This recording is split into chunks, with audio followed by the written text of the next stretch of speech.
A warm welcome to this final talk of a series of 4 talks in the framework of Bio26 Common Knowledge. The two of us, we barely can imagine that this bio comes to an end. So we see this with a crying eye, but also with a laughing eye, because I think we've achieved a lot together with you guys from Mao, with all the participants in Bio26. And of course, we are super happy about one of the big projects that we tried to achieve during Bio is also to present a catalog. Now it's out. Who attended the other talks? We always try to publish one issue of the catalog with one of the talks. We now will present the final issue that is dedicated to wisdom. So today we're going to have a wisdom talk. Aline will elaborate our thinking about this, and then we of course also would like to welcome our guests. I think we have an amazing lineup of guests for this final talk. So we will have Paola Antinelli from New York, Alice Rothan from the UK, Mateusz, director here of Mao and Bio, and also Tina Gregorich, who is around here.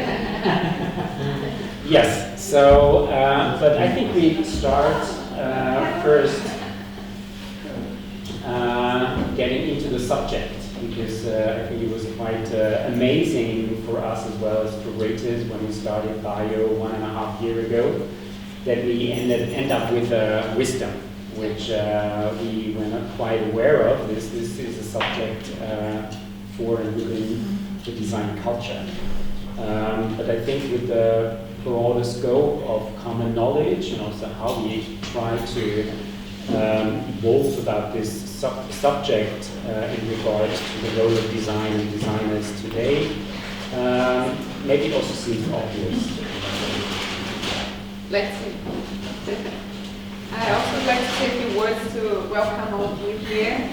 As Tom said, we are a bit emotional already that Bio is finishing. It was super great journey for us. So thank you, Matheus and Maya, and the whole Mao team for the super hard work that you guys did. Today is our last talk. So bear with us, we'll be a little bit shaky in our voices here. But we're super happy. A bit sad it's finishing, but super happy that we accomplished a lot. Thomas just talked about the catalog. Is actually, we decided in a crazy and super excited way that instead of doing a book, we decided to do 5 issues of a magazine. So actually, each issue talks about one topic of the biennial. And yeah, with the essays from different people and have photo essays as well. And it's a catalog. So all the central exhibition, the commission projects, the associated projects is all documented, and the last magazine is being launched today. We managed to finish by the end of the biennial, which is for us super accomplishment, and we're super happy about it. So without further ado, I will start this because we have a Skype call with Paola Antinelli at 6:20, so we have to rush. For you guys who know me a little bit, you know I talk too much, so today I'll try to keep within the 15 minutes that I have, and I will actually read from the editorial for the Wisdom magazine, because this is our thought about what wisdom means to us, our research and how we chose the words here. So just bear with me a little bit, and I'm going to read, and then we're going to talk through the topics throughout the whole conference, the round tables and the conversation. Okay? So, resuming to where I was, so I'm going to read through our editorial, just to contextualize what wisdom means to us in this biennial, right? So we started with this question about what's going on, like with the whole world is about to end, the world as we know it. So we hear about the climate crisis, there's democratic crisis, democracy crisis everywhere. And then suddenly you see people just not reacting to it. And then also the governments, governments are not taking action. And actually Thomas and I start to think what's going on. And with this question in mind, we decided to look into information. Then, because we thought, well, there's a crisis also going on in information with this fake news and post-truth and all these terms that is actually getting normalized in our speech. But actually it's quite weird if you see that we're in a post-truth era. So what does it mean? Does it mean that we just, acknowledging that we're living in lies? And with this, we got to this theme of the biennial, that is the information crisis. So I will start reading now. So we say, knowing the fact that our house is on fire, as you know, this is a sentence from Greta Thunberg, and we can no longer go on exploiting nature as a resource, acting like consumers instead of citizens, and dismissing other species on our planet. Why are we not all screaming in unison to demand change from the ways and systems that govern the world today? Why, as the world's population, are we not reacting and doing everything in our power to mitigate the much explained, proven, and discussed climate crisis emergency we're facing? With these questions in mind, we arrived at the curatorial theme of the biennial, the information crisis. We observed an obvious dissonance between the information we are receiving and its impact on our behavior regarding these environmental problems and others. Our first theory was that the proliferation of fake news, the widespread notion and acceptance that we are living in a post-truth era, are the reasons we no longer trust or believe the information we receive. Our investigations started through the digital technology revolution, the constant distractions caused by social media, and downfall of journalism credibility and values, and continued by looking into the disruptions caused by these issues in our democratic systems and our personal relationships. What we did not expect was that our research on information, technology, and design would actually take a turn to wisdom. Sitting at the top of the knowledge hierarchy pyramid, maybe I can change it here, so you guys, if you don't know the pyramid yet, you can see what I'm talking about. So, sitting at the top of the knowledge hierarchy pyramid, wisdom is the smallest part of the four-layer diagram devised by the information organization expert Russell Ackoff. This diagram served as the basis for the entire PO26 common knowledge. This was our structure. Wisdom is also the smaller room in the central exhibition of the biennial, perhaps because of how rare it is to identify, understand, pursue, cultivate, and or see it. Ackoff defined wisdom in terms of effectiveness, good judgment, and aesthetic values that are inherent, unique, and personal.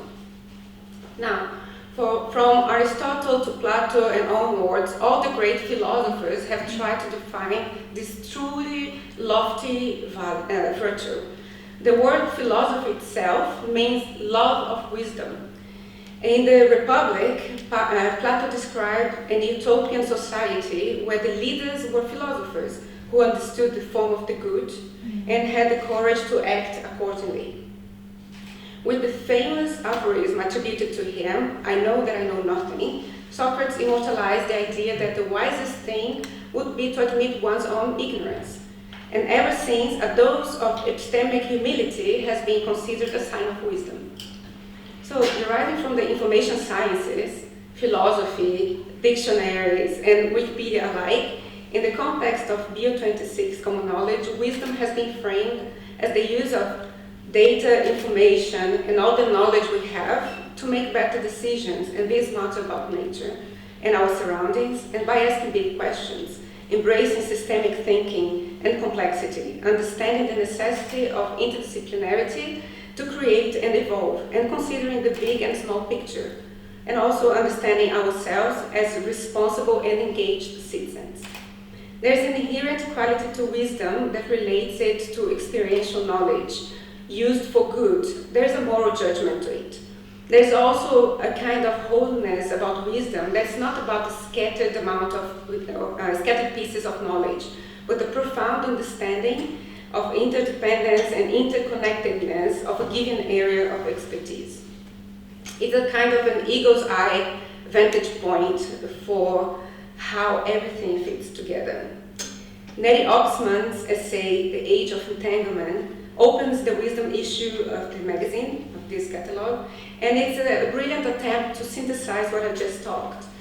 Through case studies and a diagram, she made clear that we are past the age of enlightenment with its silos and disciplined and encyclopedic categories, and in a new all-encompassing and entangled era.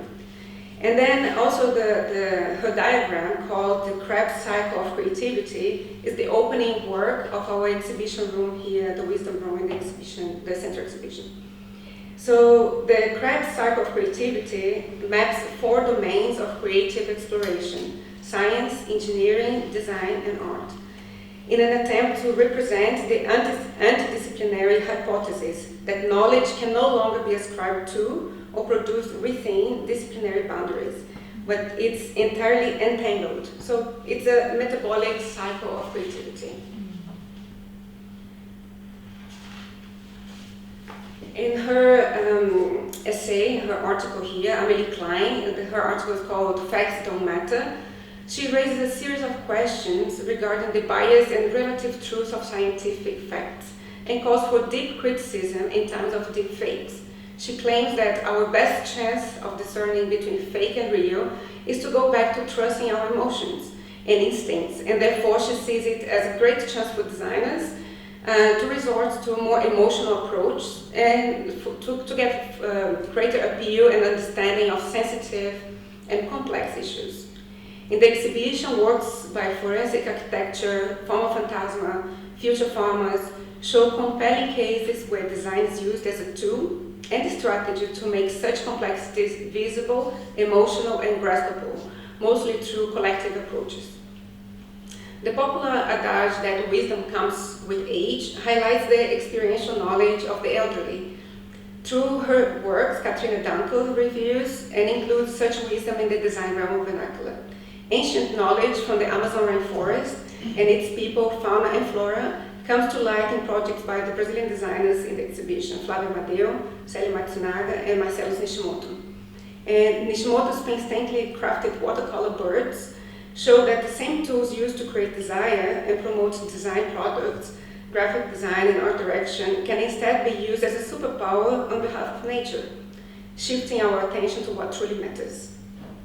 In her interview, Broken Nature, Paola Antonelli, who's coming to talk to us soon, but her interview in the magazine, she discusses her contribution to the 22nd Milan Biennale, which she curated last year.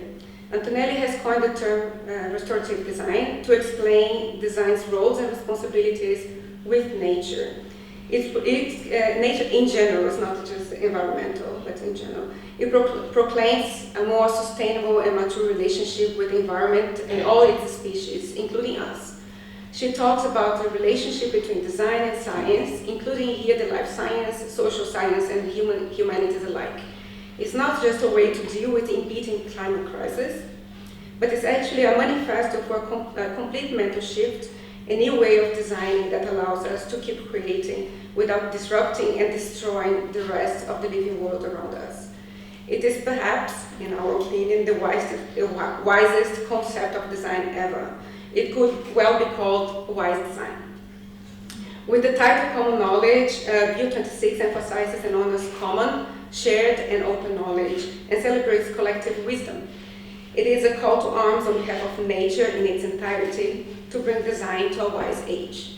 So with this I finished our editorial and our talk, an introduction to the topic of wisdom in the biennial.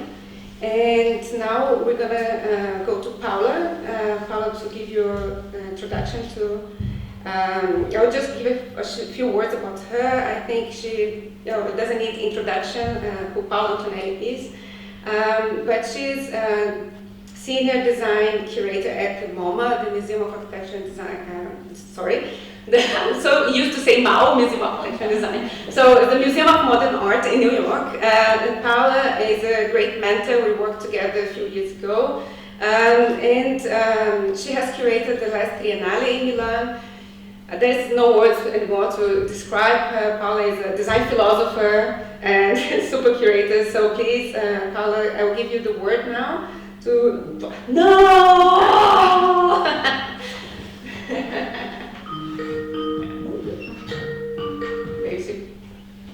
Hello? Okay. Yes. Again, I had to plug again because there was a very bad connection. Ah, okay. Is it good now? Yes. Yeah. But Okay. can you guys hear her? Yeah. Yes. Okay, that's great. I have a bad connection, but I thank you. I heard half of your presentation, and I heard all of your introduction and part of my introduction. So I thank you so much. So I will go the old way and say next for the slides, which is very funny. But after your introduction, I wish I had made a presentation about Mary Oxman, because it is the exhibition that I heard installed on Twitter. So it's great that you did that particular presentation. Also, in praise of wisdom,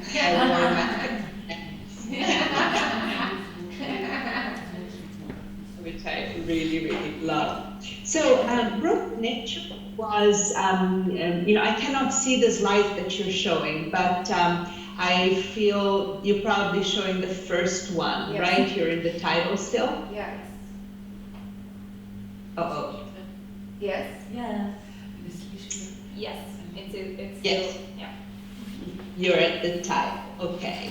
And so you can move to the next slide, which is the slide that shows the catalog of the Biennale.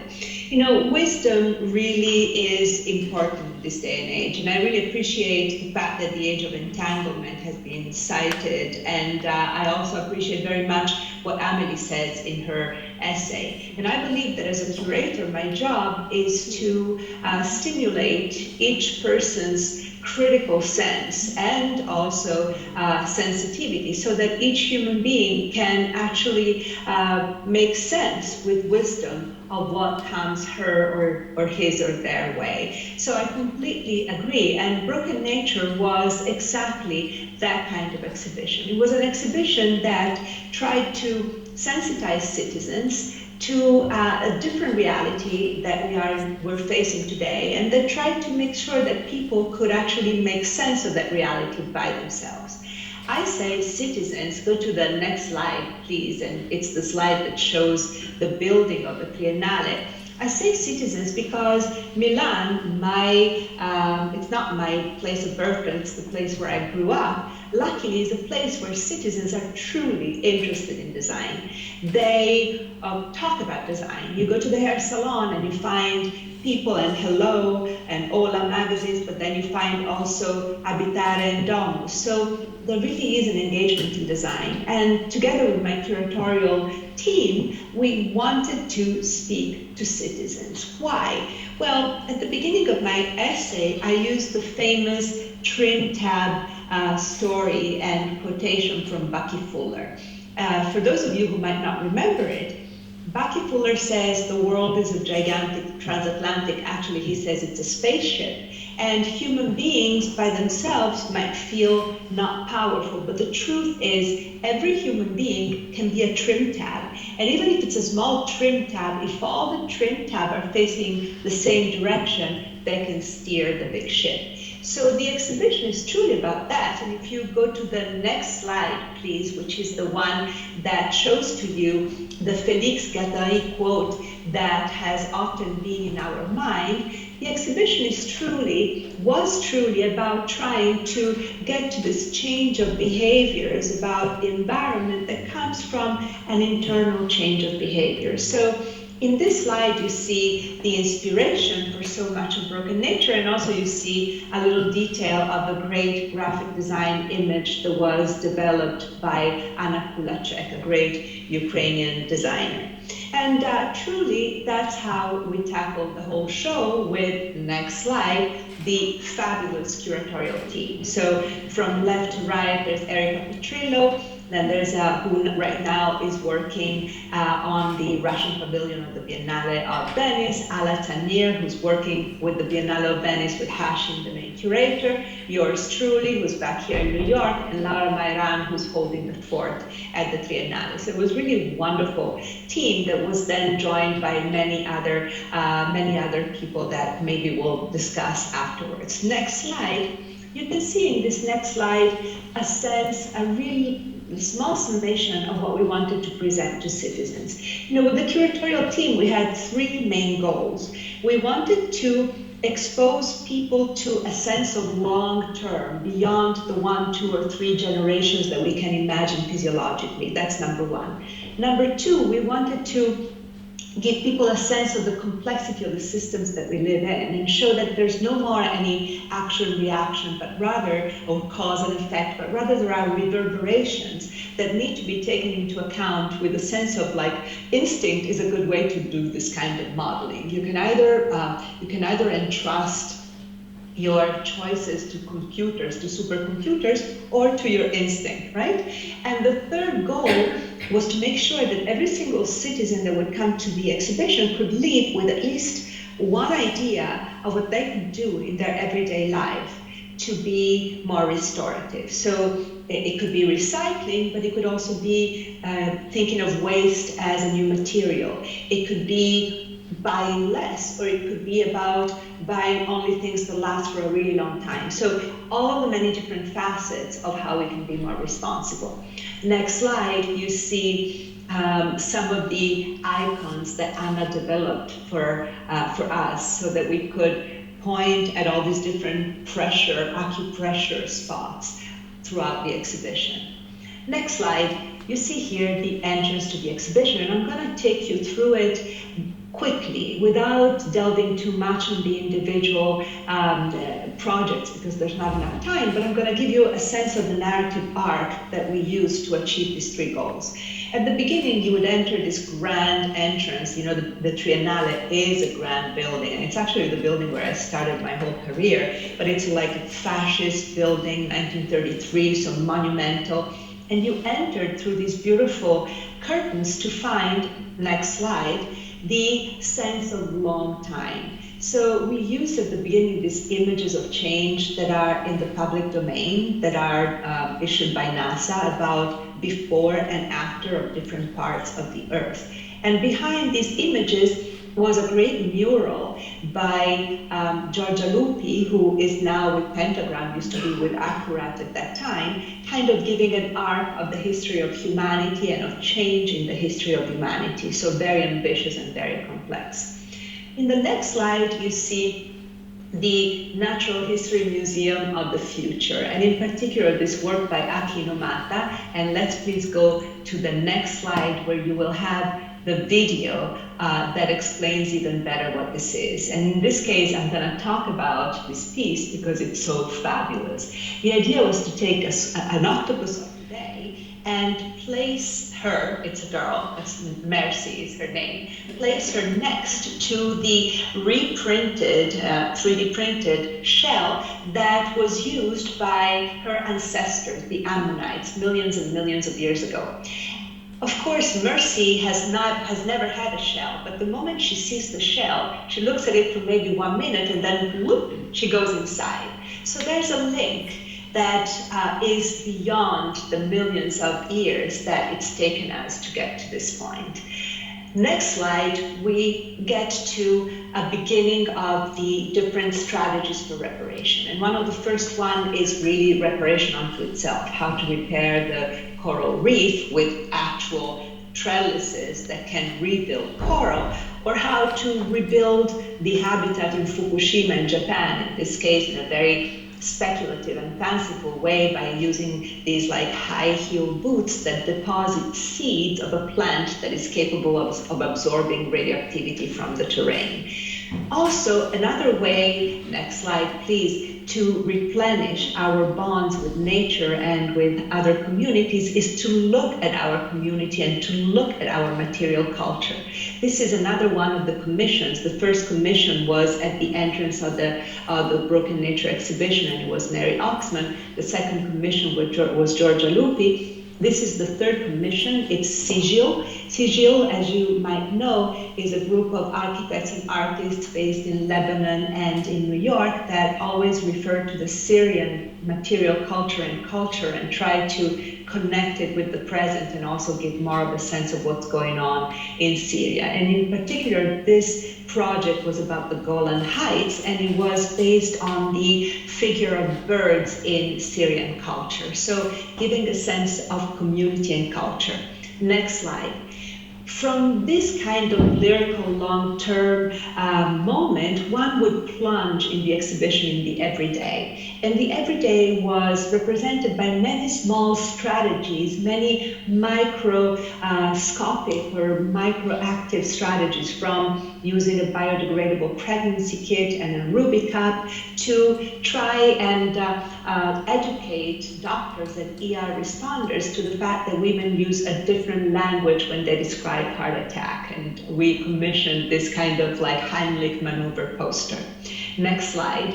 We also showed different ways to embrace the exquisite circularity of nature, for instance, through green burial. You see that egg over there. The idea is to bury a corpse in that egg and then let nature take its course. Next slide.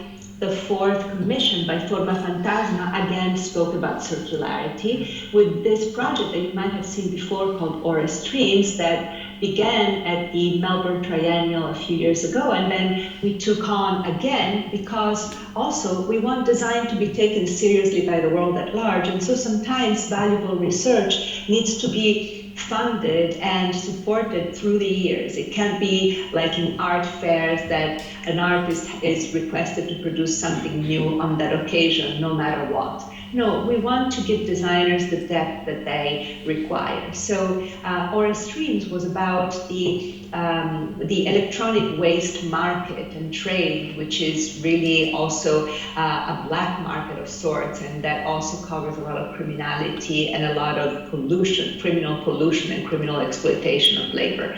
And by doing so, flaunting beautiful pieces of furniture in a context like the Milanese one that actually values that kind of mirror, that kind of facade, was a way to show that being responsible and sustainable doesn't necessarily have to be an atonement, an aesthetic atonement. We can be responsible and still value the pleasure, value the sensuality, value the elegance that we crave as designers. And when I say elegance, it doesn't necessarily have to mean prettiness. It can even be punk.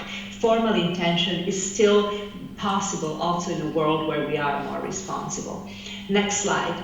Of course, I could not feature in this exhibition the great project by Atelier Luma, the one that is funded on the idea of taking one of the outcomes, one of the byproducts of our pollution, which is algae that are proliferating all over the world, and teach communities to use algae and transform them into biomaterials, biopolymers that can then be 3D printed to replenish the local material culture. You might have seen the triennial in Istanbul, where local vessels were reproduced using algae from the Bosphorus. You might have seen also the iteration in Arles, and now they're working on Sardinia and many other places. So showing that all this is possible.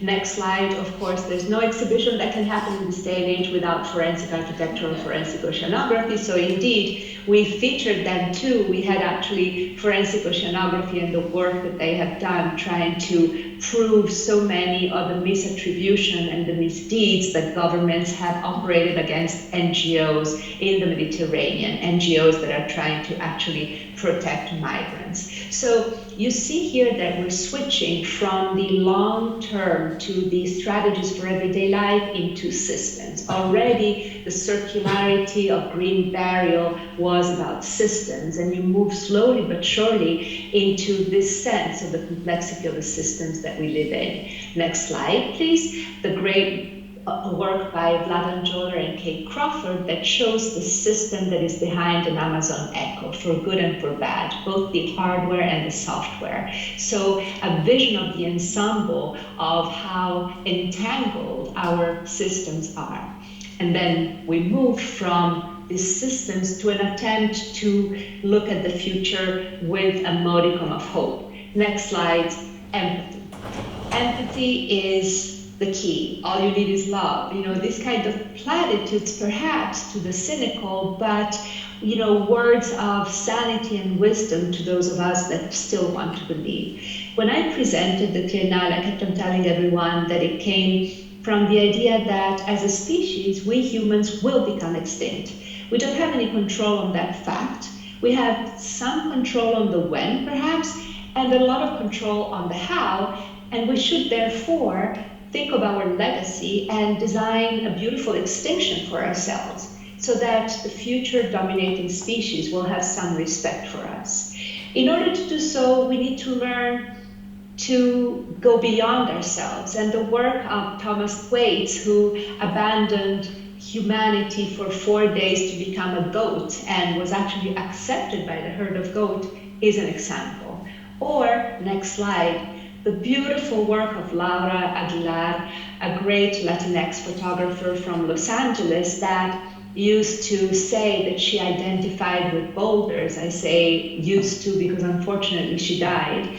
You see her self-portraits with nature are some of the most moving things that you can actually think of, because have we ever tried to be a boulder? Maybe some Zen monks have, but not us in our bustling cities and with our small, petty, everyday worries. And then, last but not least, the last slide, please, the work of Patricia Piccinini.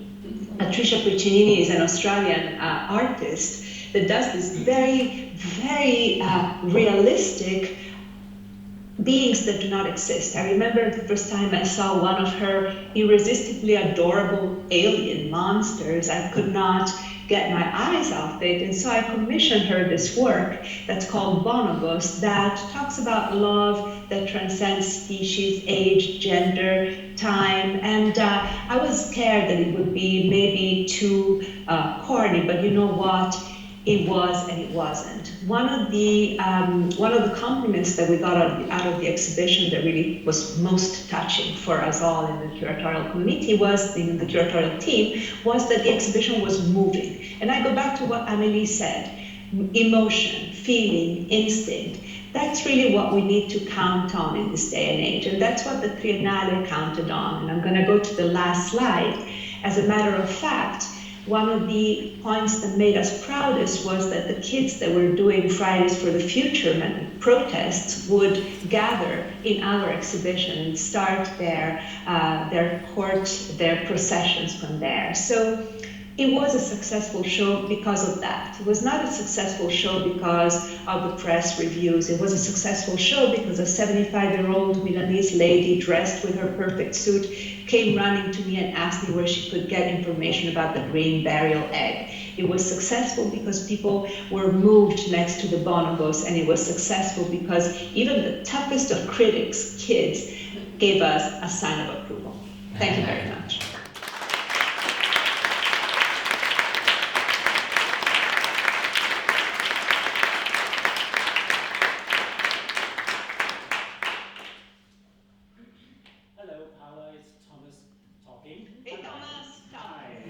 Thank you for this incredible tour. I think this was the most exclusive tour through this exhibition anybody could ever have. Thank you very much. Aline said that you, also with Broken Nature, you coined this term, the restorative design.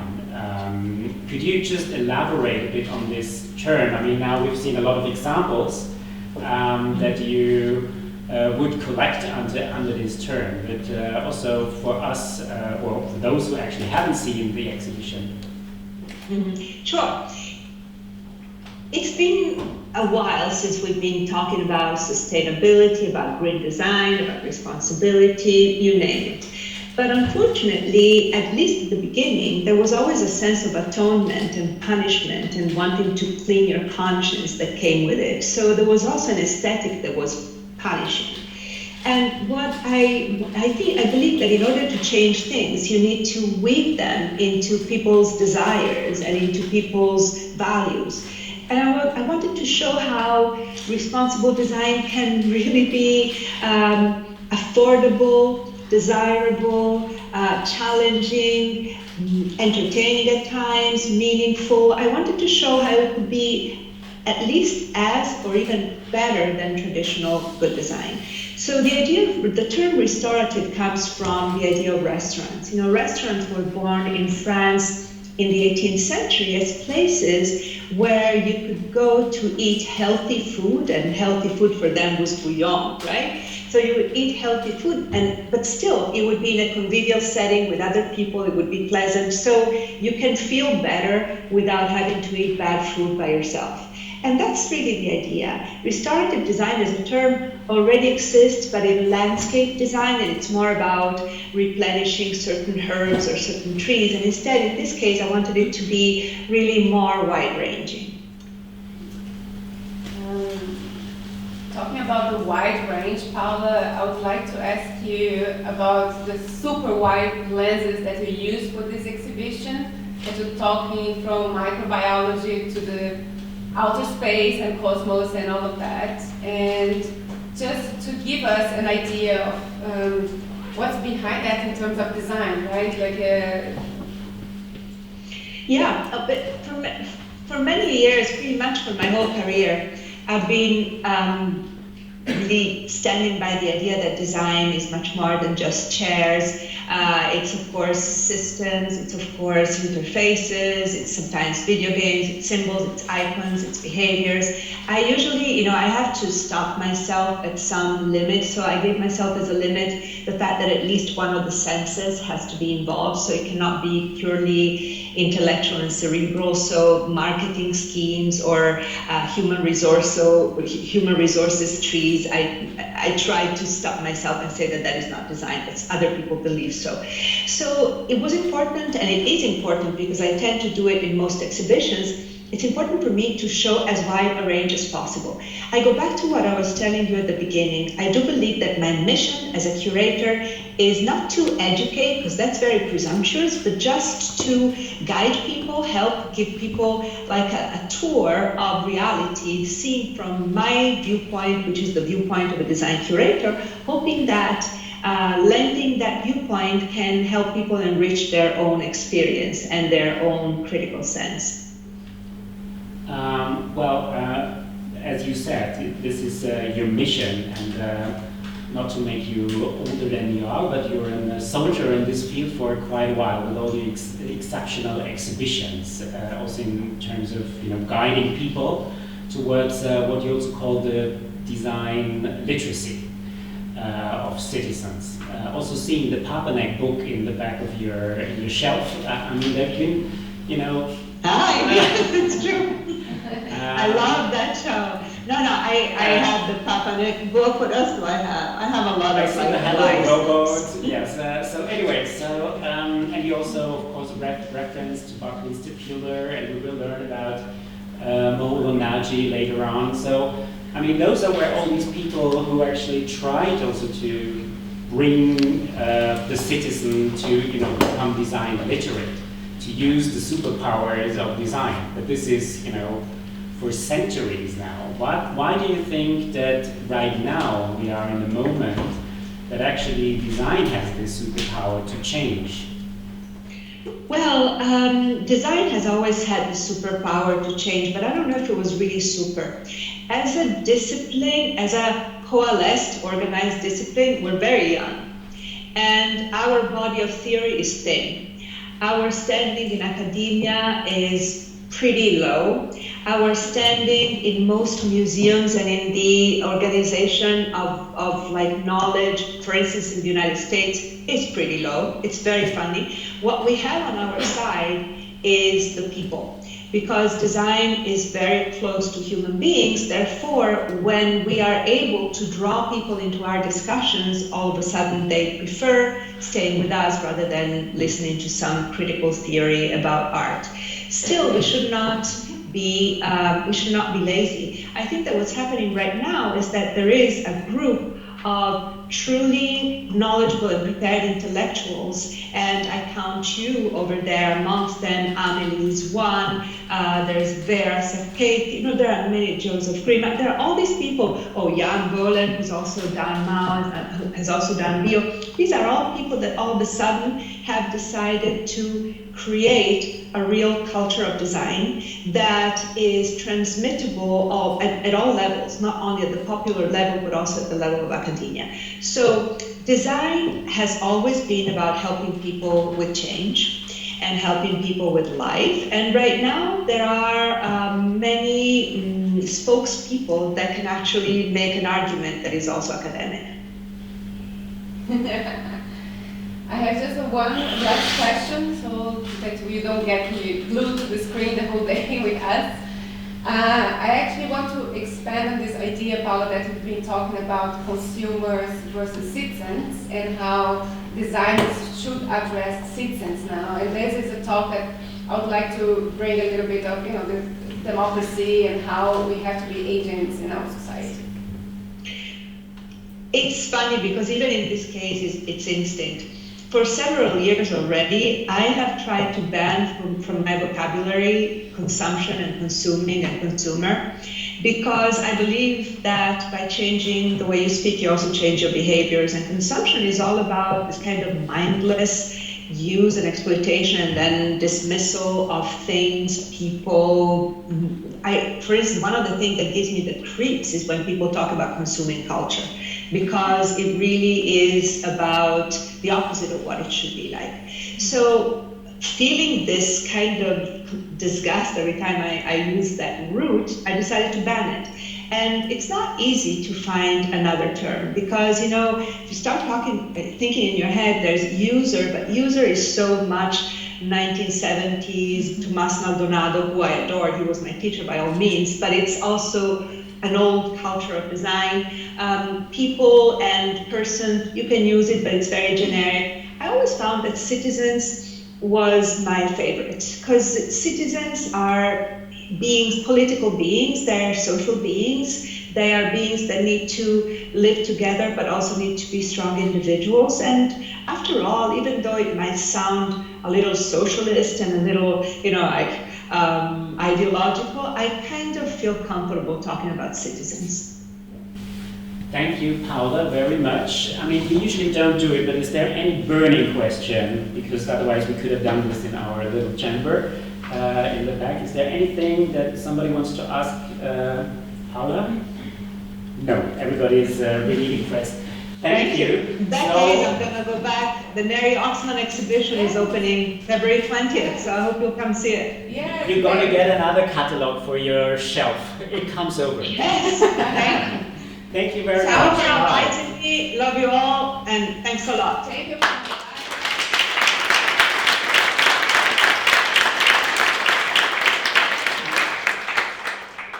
So by this we also saved a lot of carbon dioxide. Yeah. So for now we make a little break. There are drinks in the back, and we will rearrange for the presentation of Alice Rothen, and then also for the following talk. Now we have a physical guest. Actually, I just said that experience with Paula was like sitting in front of a TV in the 1950s. I didn't experience that, but this is when they were watching football or something, or news. So our next guest, who's going to introduce our second session, is Alice Rothen. I also, to the design crowd, I think I do not really have to say too much, but for those who are kind of new to this crowd or want to learn more, Alice is an author, writer, critique. I think she's, we already used that term, a design philosopher, a lover of wisdom. And we're very proud that we managed to bring Alice back. She's not new to Ljubljana. She has been with Bio in the Jubilee edition of Bio 50 as a jury member. And so she comes and revisit. And I'm very curious when we talk later on what has been developed since then. Okay, Alice, the stage is yours.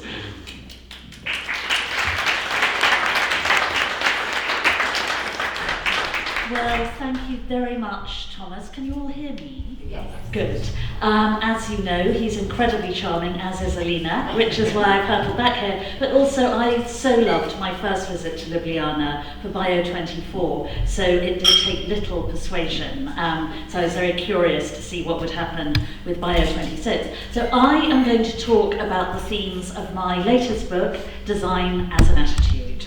Now, of course, when most people think of design, much as I hate to admit it, they're thinking of a snazzy sofa, blinged up trainers, an overpriced hoodie, or a ridiculous crystal-encrusted smartphone. And design has, of course, produced all of those things, but there's much, much, much more to it than that.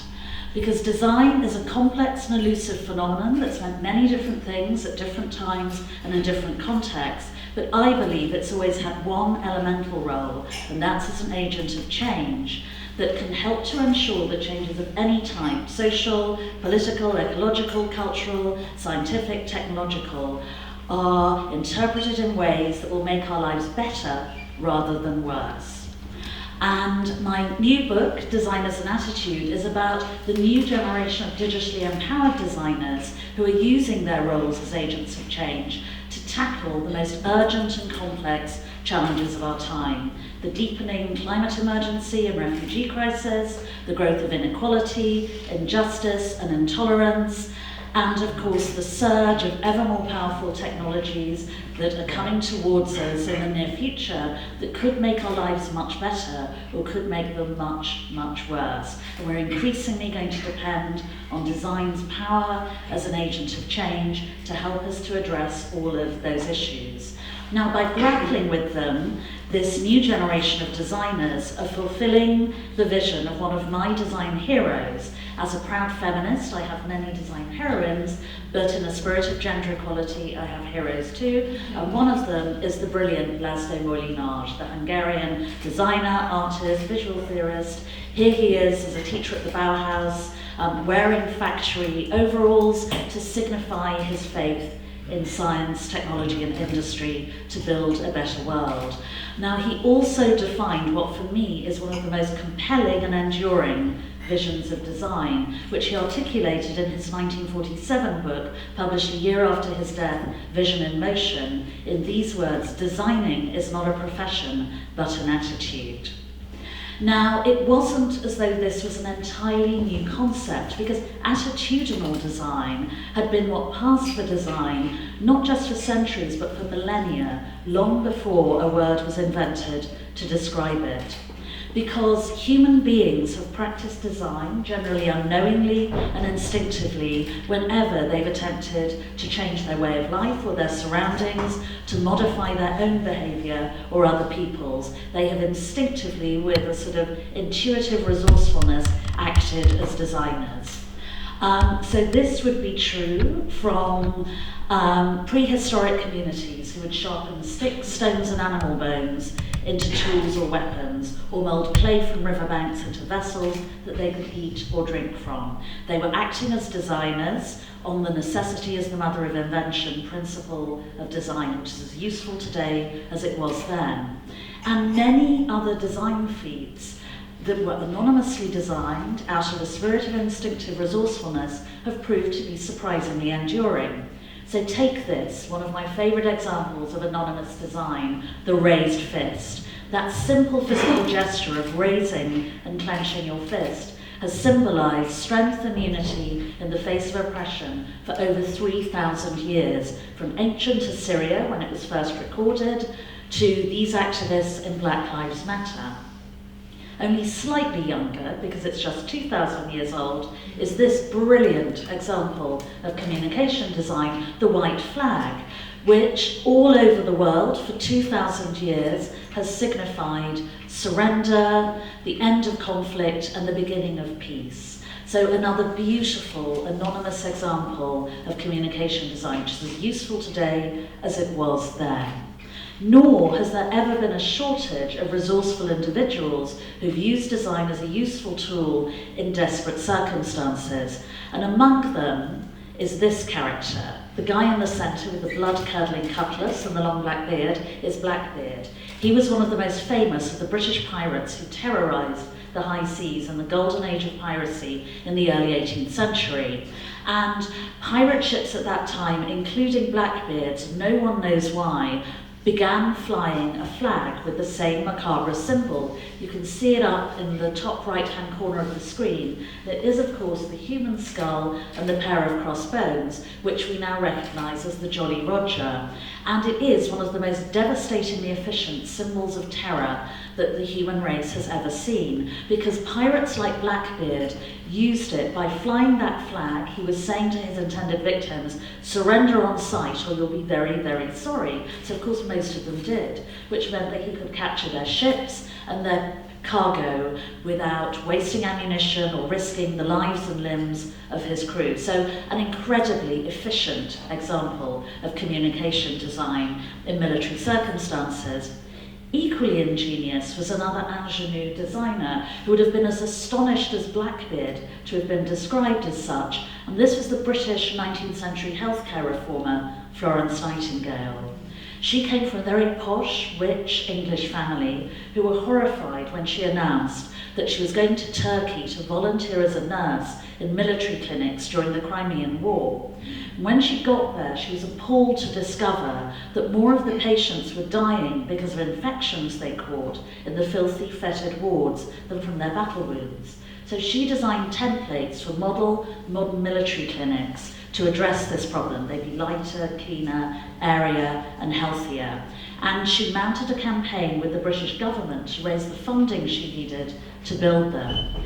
And it was in this guise that she pioneered a different type of design, information design, because Florence Nightingale needed to communicate very complex, often controversial arguments as clearly and as accurately as possible.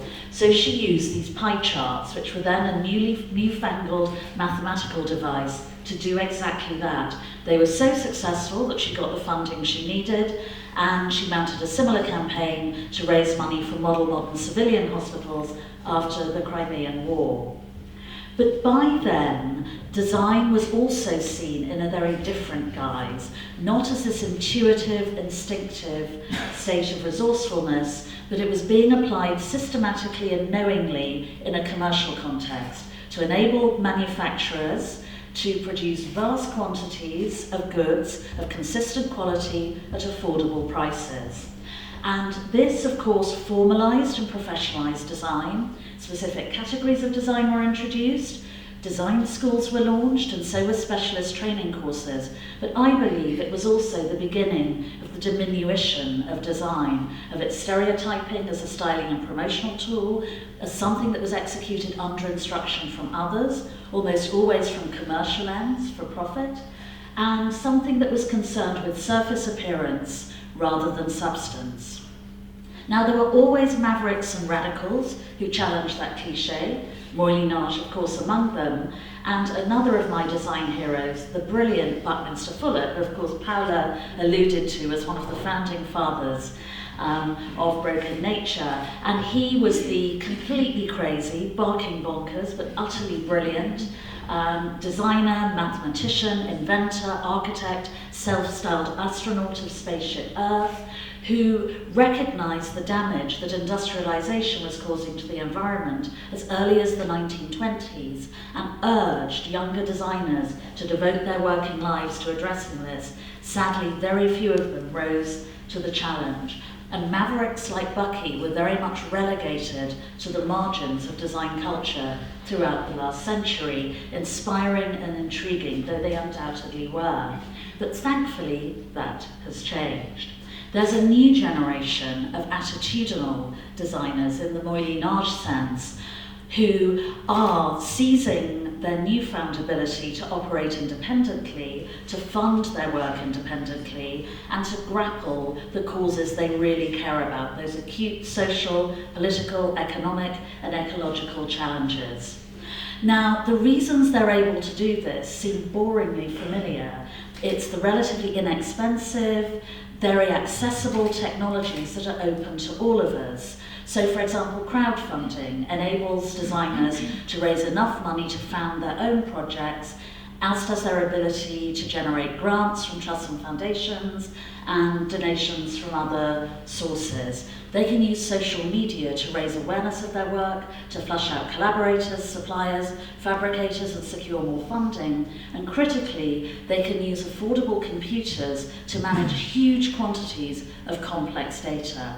These are things that would have been much more difficult and incredibly expensive for them to do before. Now, of course, all of these changes individually would have had an impact on design, as they have in many other sectors of our lives, but collectively, I believe that they have proved transformational. And there are lots of examples of attitudinal design in the contemporary sense in my book, and I'm just going to talk about a couple of them. And the first is this. It's probably the boldest, brashest, and best known attitudinal design project. It's the Ocean Cleanup, which was founded 5 years ago by a Dutch design engineering student, Boyan Slat, with the very ambitious aim of tackling one of the biggest pollution problems of our time by clearing the plastic trash that's poisoning our oceans. He raised over $40 million within 4 years to fund this project. It funded the design, the prototyping, the testing, and the production of the live system. The project was criticised fiercely throughout this time. Scientists claimed it was crazy and it wouldn't work. Ecologists claimed that it would damage marine life, so it could cause more damage than benefit. But because he had raised all that money, and solely for this reason, Boyan Slat and his team were able to continue. So after lots of false starts, it's been very much a sort of problematic work in progress that's needed a lot of repair and redesign. The Ocean Cleanup successfully cleared plastic from the Pacific last autumn for the first time. It's continued to do so since, and that plastic has now been taken to dry land to be recycled responsibly. And they've developed a new system, the Interceptor, which is a much smaller, slimmer, more nimble craft, which is intended to clear plastic from rivers so it doesn't actually reach the ocean. Now, another fascinating attitudinal design project, which also addresses the climate emergency, but in a very different way, and as you'll recall was a firm favourite of Paola's, is Ore Streams. Now, Ore Streams, as she explained, is an ongoing design research project run by the Italian designers Andrea Tronacchi and Simone Farrison of Studio Forma Fantasma.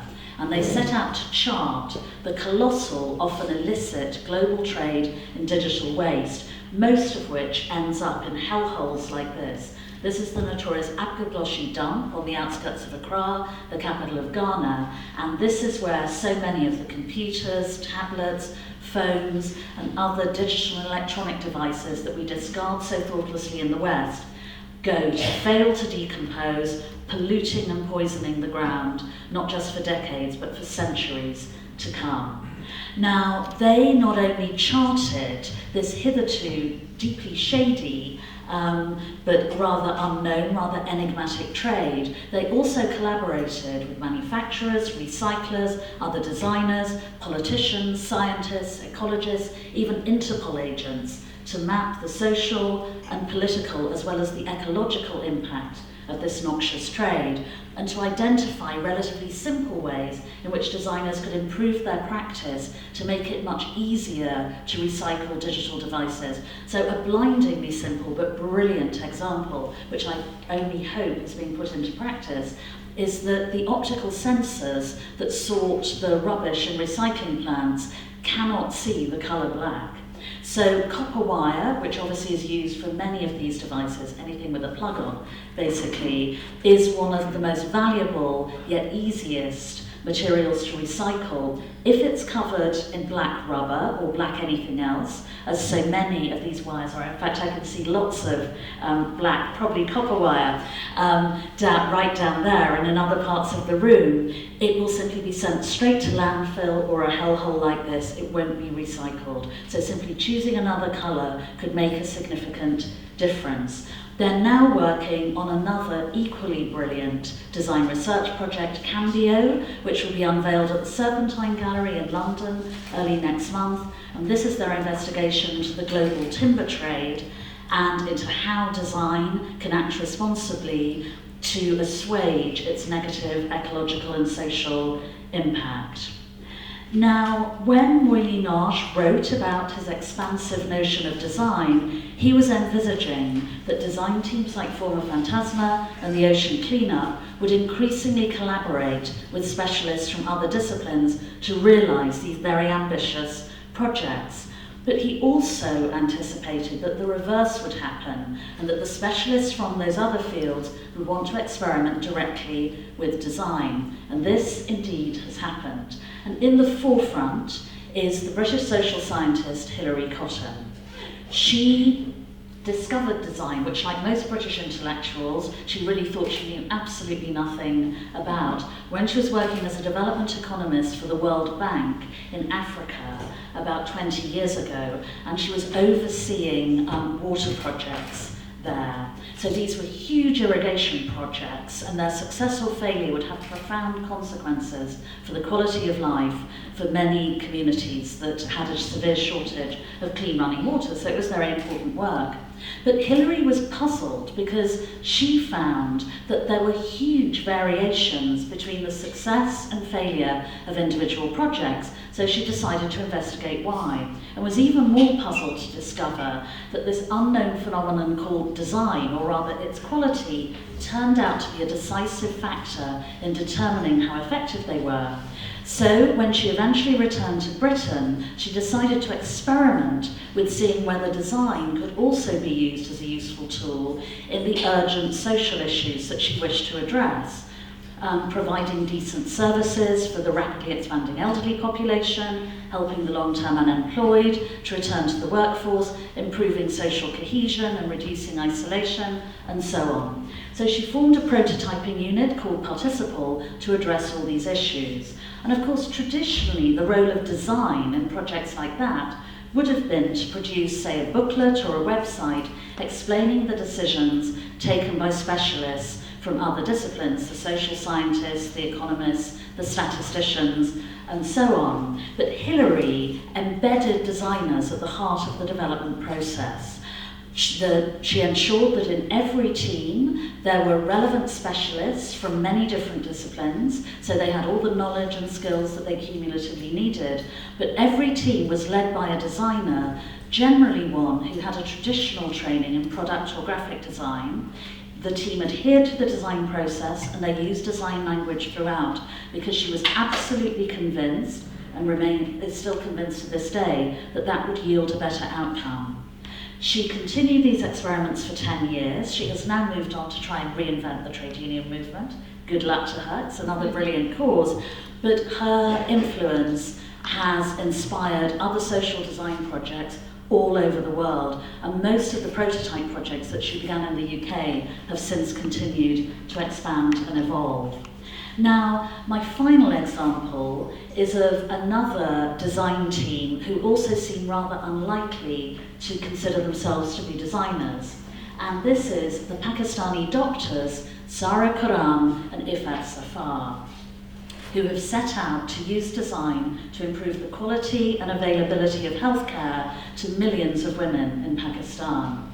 Now, Pakistan has a severe shortage of women doctors, even though there are more female medical students at University of Medical School than male.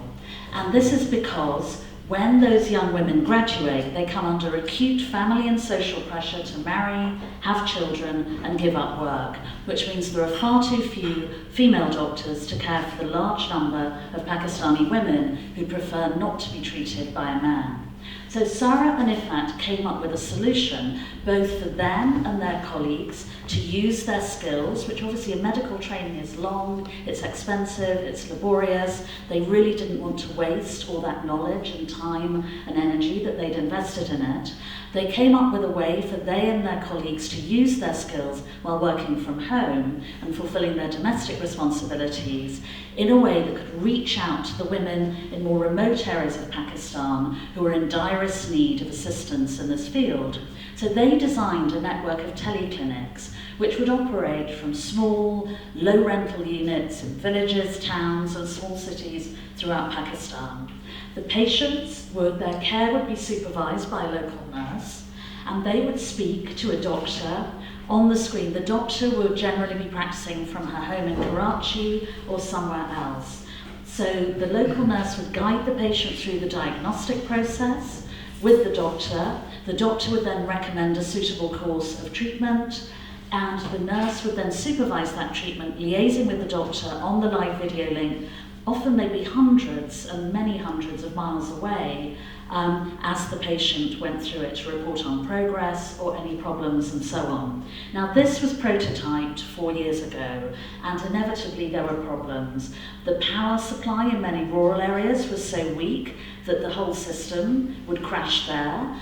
And another problem was that elderly patients in particular found it very difficult to believe that the nice young women they were speaking to on the screen really were qualified to treat them. But solutions were found to all these problems, and there are now dozens of Sehat Kahani clinics throughout Pakistan, bringing a higher quality of more accessible healthcare to people who've sorely needed it for many, many years, making a profound impact on their sense of well-being, their personal health, and their quality of life.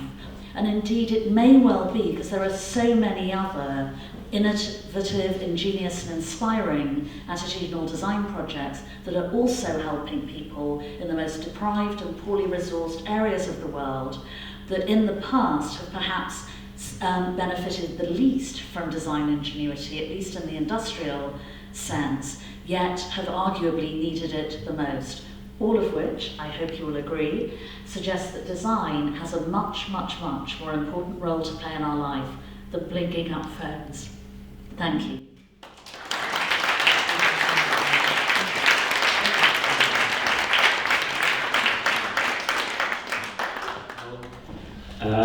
And thank you, Alice, for this introduction that will give us footage for this discussion. Next to her is Tina Gregovic. She is a professor at the Technical University in Vienna in the field of architecture and design process. She's one part of Decliman Gregovic, which is a design practice based here in Ljubljana, together with her partner Alyosha Decliman. We particularly invited her also for her educational background, and because I think education will be a topic that we need to talk about, how to apply educational design, or how actually can one educate this. We not just talk about broken nature, we also talk about broken systems. I think this is what we very much did throughout the whole biennial when we revisited institutions such as museums, botanical gardens, but also universities, museums, and how these institutions can cope with this question and actually their knowledge, or how could this be a part or be reactivated for citizens. And I will, of course, also would like to introduce Mateusz Celik, who is the director of the Museum of Architecture and Design, which we are all guests of tonight. He's actually a trained architect, a writer, an author, so he comes very much also from the practical background of designing in a way, and he also was a driving force in transforming bio over the past decade, I would say. And I think also talking about transformation, and because bio kind of derived from the concept of industrial design, and where we are right now as experimental and production platforms, which is a major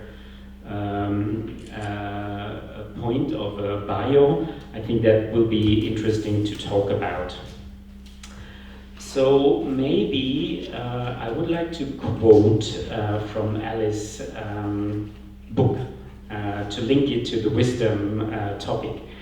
there you write, design will only be empowered to play a more prominent and potent role in our life if it is demonstrated, if it demonstrates that it deserves to do so by being deployed wisely and sensitively with the generally valid attitude of resourcefulness and inventiveness. This is quoted from Laszlo Moholy-Nagy Vision in Motion. So, design deployed wisely. How would you describe this in a nutshell? Ooh. Well, the reason I made that point is because design is one of those disciplines that needs permission to be. It needs somehow to convince people to be confident in it, to fulfill its designated role, and to do so efficiently, sensitively, and so on. So whether that is to secure funding from crowdfunding campaigns, governments, NGOs, investors, or whatever, it needs to prove itself. And whilst there are fantastic examples of attitudinal design projects of lesser or greater degrees of wisdom, if something like the ocean cleanup fails, it's going to be much, much more difficult, not only for Boy and Slat, but for every other ambitious attitudinal designer to raise funding and secure public support and public participation in the future. And if it succeeds, it will be a little bit easier. So I think design, particularly when it's entering this very ambitious new terrain, has to demonstrate wisdom and sensitivity at all times. That is, of course, very, very difficult to do because both are entirely subjective subjects. And I'm fascinated by your pyramid as you teeter towards the top. Actually, although the triangles or the spaces get smaller, the level of subjectivity and the sort of slipperiness of defining whether or not those different maneuvers are wise gets tougher and tougher and tougher. It's, just want to mention the pyramid. Wisdom is the smallest part of the pyramid, but actually in this diagram is something that we all aspire to, or we should in each profession or as a citizen, we should aspire to get there, but it's not necessarily one directional, so it comes and goes and so on. This is a diagram that was created in 1989, and it's part of the information sciences and information management. So they have to devise a kind of hierarchy, and we use that here. But in our exhibition, if you see the way we place this pyramid up and upside down as well, because it goes up and down. So and the use of data and so on to get to wisdom. And as Amélie wrote in her text, it might be that maybe we start wise with trusting our instinct and emotions, and somehow we lose it, and then somehow we have to connect it again. Yes, so this was just a comment about our structure here. But there is something about wisdom that has this adage saying that wisdom comes with age. This is the 26th biennial of design in Ljubljana. Is the oldest design biennial in Europe, or maybe in the world. Actually, all of them, Mateus, Alice, and Tina, they've been part of BIO before, and that's why we invited them to be here with us. We want to tap into the wisdom of BIO, or try to reflect on it somehow. And actually, this is an exercise for all of us. Thomas and I, we're the newest in this team, like here. We've just been doing this for 1 year and a half, Mateus for 1 decade. Or Alice has been here, has been in the 24th, so 2 editions ago, and Tina was also 24. So I actually, with this, with age comes wisdom. Is there some kind of impact that you see of BIO in Ljubljana or international? And also we can comment here on the design and architecture biennials and festivals in the world, because we have so many, and as Paula mentioned, with her strategy to commission works for Broken Nature, she actually gave funds for researchers that's already going on, so she wanted to make this research go further instead of commissioning complete new works. This is one of her learnings in this whole fairs and biennials and festivals phenomenon that we see in the world. So I actually, to get to the point, the question is, if you see an impact of bio and other biennials locally or globally. This is a question for the three of you. Thank you. So, I think it's important, for me, coming to the museum was important what we as an institution can give back to the people and what our role should be. And it was nice that professional community in Ljubljana was powerful enough during the communist times in 1972 to convince the city authorities to purchase the Plečnik's collection and found the Architecture Museum of Ljubljana. It was absolutely amazing that the design community was powerful enough to found the design biennial in the 1960s. That was absolutely pioneering at that time, opening an event where design could be presented to the people and celebrated. But in the 2010s, it was pretty much obvious that these institutions had to change as in their concept, absolutely. And the way to do was for me just to opening it up. For me, as an architect, as practitioner who went to writing and talking about architecture was always important to discuss about design and architecture, and through discussion to come to some opinions and solutions in a wider context. And as a museum, as an institution, became the only organizer of biennial or design. For me, it was important to think of it as a platform where people could gather and talk about design and what design should be today. So, as biennial design was in the 2010 still organized in a very bureaucratic, curatorial way through committees and commissions that selected projects that were presented at the exhibition and presented as a final fact without discussion or story. For me, it was important to invite curators that would open relevant questions and invite other people to discuss about these questions. And that's how we started in 2012. And we saw impact immediately. The new edition of Biennial Design opened discussions immediately because it was not about objects that were presented anymore. It was about how these objects are produced, what are the processes that are behind, how the profession is communicating, what roles designers see for themselves in the future, and that was just the beginning.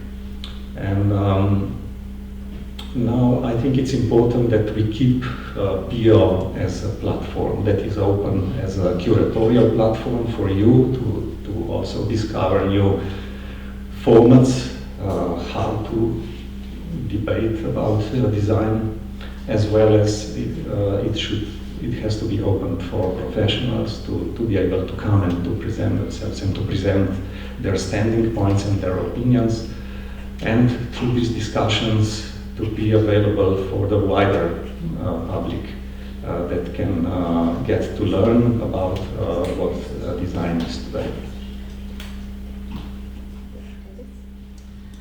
Well, I do think that design biennials in particular are of immense value for exactly the reasons that Matteo had spoken about. I mean, it seems every town, city, almost village now seems to have a design festival.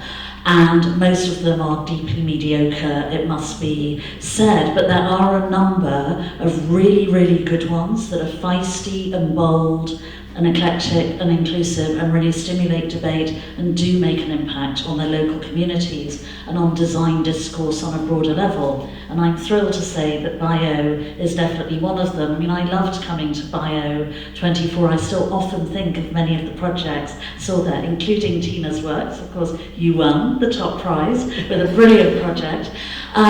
But, you know, also Istanbul has had some phenomenal design biennials. Gwangju has, my own hometown Manchester, Design Manchester, I recommend to all of you. It's absolutely brilliant. On quite a low budget, just tons of energy and a good sense of humour. And I think that, as Paola rightly said, design is still not taken seriously in many areas of the cultural establishment, including major museums. And so I think, whereas architecture has much more of an established critical culture and intellectual discourse, so I think it still benefits from biennials and triennials. I think for design, they've been absolutely essential in really broadening the opportunities for discourse. And if you look at the young curators whose careers have evolved because of their work in biennials, it's absolutely phenomenal. You know, if nothing else, they've opened up incredible opportunities for people like you two, Beatrice Galilee, for example, Kieran Long, people who've gone on to, in Beatrice and Kieran's case, to major museum roles because they started out in biennials. So I think they're a fabulous addition to design discourse, and long may they continue. It's me now? Yes. Okay, so I could not answer what kind of impact all the bios, if I stick to the bios, have made to Ljubljana, because I never measured that. And they have been researched done after the BIA 24, which was created by Jan Böhlen, which they tried to measure the processes which were implemented in order to somehow trace the consequences or the impact of that. What I think there were a couple of really important issues that I could, today, from today's perspective, claim that this is coming out of Bio 24, and I think that's the amazing part. So Bio 24, if I just kind of continue on this kind of discussion between architecture and the design, I think it's really important to discuss this here because this is a museum of architecture and design. And Bio 24, at least for us, architects, practitioners, were an opportunity where we, even before, of course, believed that these are the two disciplines that should have been collaborating intensely as they have been prior in Bauhaus or still in the 60s in Milano with Ernesto Rogers, because at some point it was very clear that design, it's everything, that architecture is part of the design. So the design was far larger agenda. So from the spoon to the city was a normal cause. Although when we studied architecture and we became professionals, everything became super specialized and the design was not addressed with an attitude at large because we were specialized. And in this case, Bio 24 was an opportunity, at least for us, being invited by Jan Böhlen, but also prior to that, starting to establish nanotourism together with Ackoff, which is sitting over there, within the educational institution from London. So how can you do an A visiting school program defined, being invited by a Belgian curator in Ljubljana in order to kind of coin the term nanotourism, but then of course, through this process, because it was really radically readdressed by Jan, that particular biennial tried to empower all the participants in our group to spread this knowledge throughout. And what was truly inspirational on the agenda of education was that while we were students, it was very natural to collaborate. It was very natural to be in workshops, to somehow talk to other disciplines, to cross-talk among schools. once you got the degree, there were no more workshops. It was just your own practice. And actually, in this case, by us with Alyosha together being mentors, it allowed us also to mentor someone with the degree, being a professional. That was very new to us and very, very informative. And of course, through that, because what we asked, so this nanotourism, if you are not familiar with, it's basically a critical, participatory kind of alternative to the mass tourism in very, very short terms. But what we asked this small group of designers, sociologists, architects, they start to collaborate again. And we asked them to implement the project in their hometown, in front of their doorsteps. And the impact that we see today, the widest is actually happened with a project which was 5 years ago, which is still going on in Zagreb. So old school Ilica, which was established at that biennial, it's continuing performing activities throughout. So I think, and of course Maya Kolar being part of that bio is again part of this bio. So you see that, of course, on the level of curatorials, all the names that Paola Antonelli mentioned were somehow related to some of these biennials here. So obviously, of course, the curators then moved to the large museums. And all this was started, if I remember correctly, 2 years before the first Jan Böhlen biennial, where Matthias Schuch held a conference here, where Beatrice Galilei and Jan Böhlen and all these people were here discussing what is the role of a museum.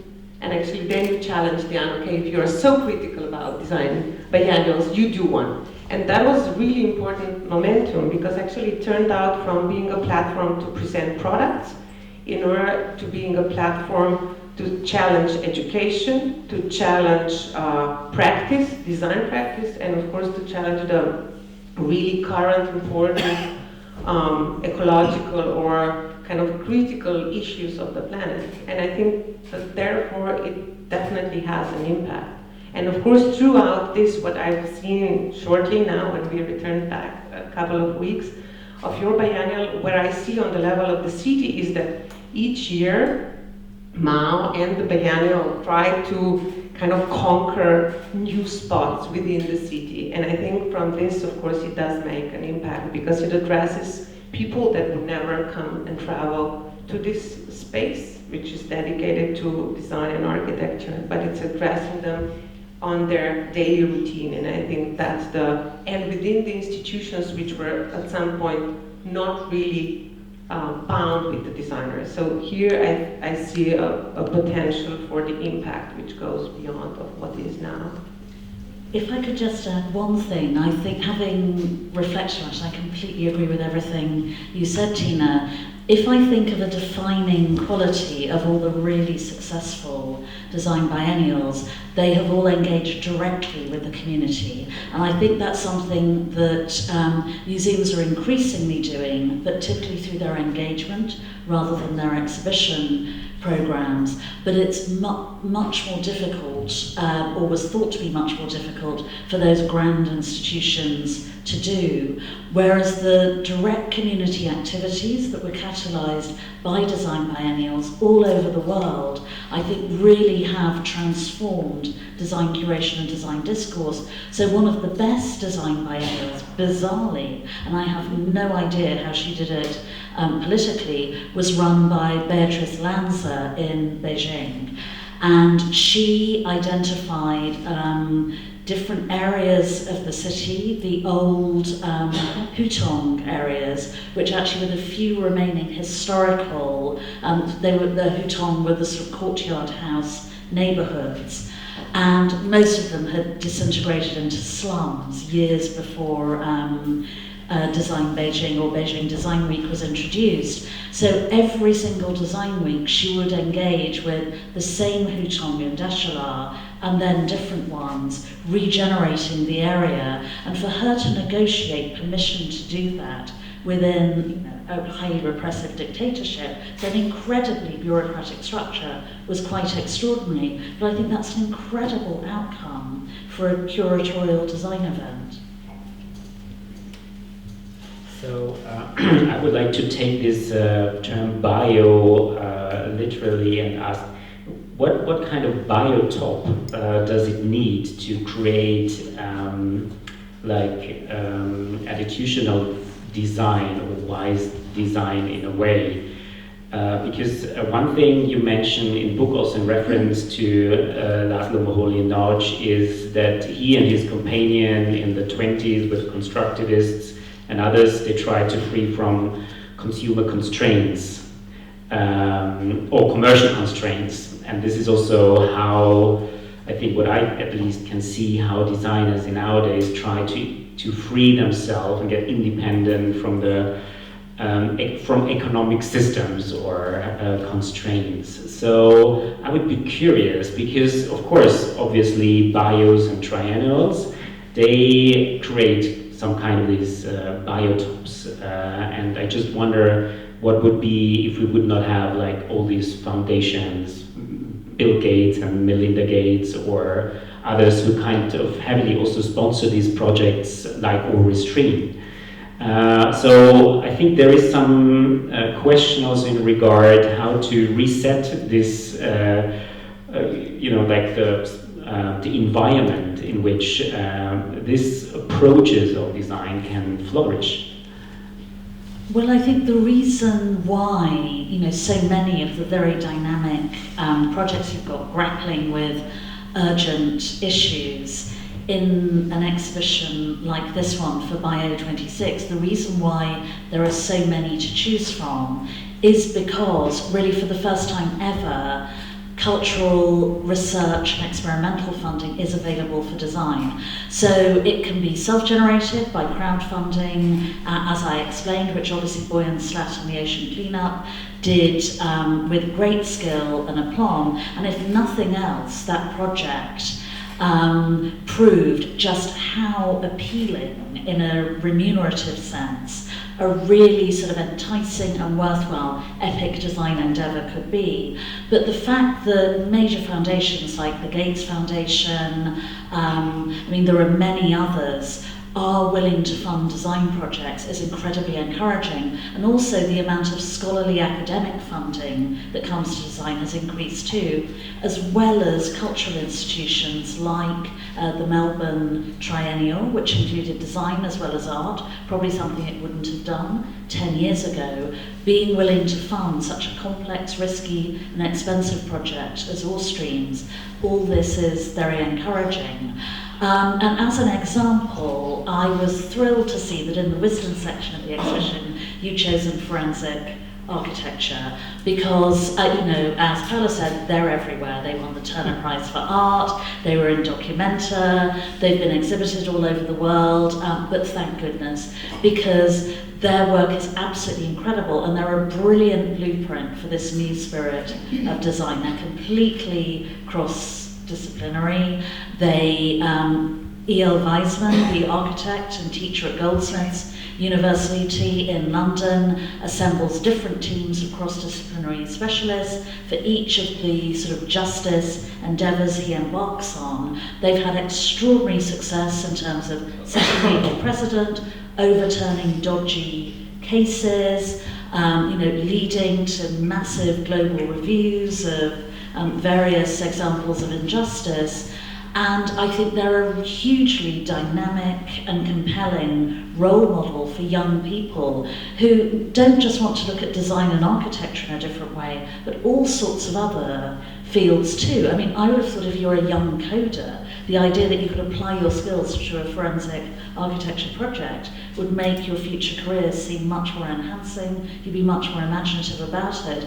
And I think wisdom is absolutely at the core of what forensic architecture is doing. It's actually identifying folly in our world and injustice and unfairness, and it is addressing it and rectifying it. And what better way to spend your working life? What do you think, Matteo? How could actually, since bio is deriving from, like a commercial or industrial thinking. It was meant to be like a fair for export. So how could industries re-engage with this kind of thinking or opportunities engage with this kind of research and thinking and design? Actually, I would say that the bio derives from the socialist progressivism. So, and in that case, design was a part of economic progression, but in really Marxist terms. And that's how it was presented at that time. Design was behind development of important Yugoslavian companies, like the factory of stove on the chairs of which we are sitting right now, from the 1950s. And unfortunately, that in the 90s was overturned in a very easy way. Design was in the service of the economy, and that's how it was taught in the Ljubljana Academy of Design, and that was only slowly changing. And I think that with biennial we helped a lot in changing this perspective as well, particularly in helping young designers, emerging designers, in getting self-esteem and becoming aware that there are small projects, even though they don't have contracts with large companies mass producing chairs and tables, that their projects matter. And that's how we also, in a way, rediscovered our new role as an institution, also as a museum, that not taking care for the collections in the museum and presenting them, we have to think about who would people who come behind us collect and why they would collect it, and how the past and the present and the future are connected in a way. And if people who are in the collections now are thinking about the future through design and architecture, how we should empower the new generations to bring forward their ideas, to discuss about them, and to connect with other players in the ecosystem, as you mentioned before. Tina, what about you? You work in both this thing. You work with your private, or with your architecture studio. You work with commercial constraints, But in your job as an educator, as a professor, you create another. You create another system which is very much based on research. How do you see this? These worlds together, or possibilities how to improve? I think very similarly to many projects that we were presented today by Alice and before her Paula, because I think that the theory and research should be always coupled with some sort of action and practice. And I think I teach and I'm a professor only because I'm a practitioner architect. So that comes and my main goal is to bridge these two kind of isolated islands or areas where in academia still research is so highly praised, but research per se, research which is peer-reviewed, published, you get points, and that's pretty much it. But of course, that's completely irrelevant in today's urgent realities where you have to take action. And of course, research is valuable, and it should be embedded in each of these projects, design projects that we've seen. You cannot do any architecture or design project without research, or vice versa. So I think through all activities, either being a curator, a mentor, a professor, or a practicing architect, I actually have exactly the same goal, because I naively still believe that being a designer or architect, you should try to improve society or the environment in which we all reside in this momentum and which we will leave for the future. So going back, so I don't see it as two faults. So I think, let's say, all the principles of circular economy that were mentioned before, all these design attitudes, we need to find ways how we would embed them in a normal architectural practice, in a normal design practice, because we are in this momentum aware that we architects are producing 30 to 40% of CO2 with new buildings. So if we don't embed all this attitude within our everyday work, there is no value in any research that it's related, let's say, to that particular field. So I'm interested, of course, how to promote and develop architecture which is user, citizen, resident oriented, because this is what it matters, but of course how it can react to the current crisis that we are living in, and how to empower the students to become active through their own projects, through their own diplomas, not to actually do a research or diplomas just being on the paper and getting the degree. So that's somehow somewhere in between.